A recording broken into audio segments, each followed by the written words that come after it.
Ano ang pangalan ng ano ang pangalan ng papa ni Lupe? Ha?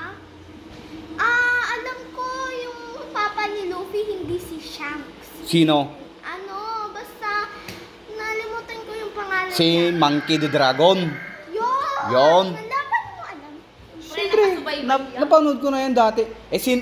Sino ang papa ni sino ang anak ni Goldie Roger? Captain Smoker? Sino ang anak ni Goldie Roger? Di mo pa alam yun? Si Ace. Brotherhood niya si Luffy. Ay, so si Luffy, di ba? Kapatid niya si Ace? Brotherhood, hindi yung kapatid sa dugo.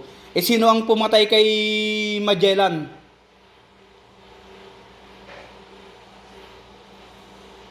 Sundalo. Sino pumatay kay Magellan? Hindi ko nga alam. Si Goldie Roger o si Luffy?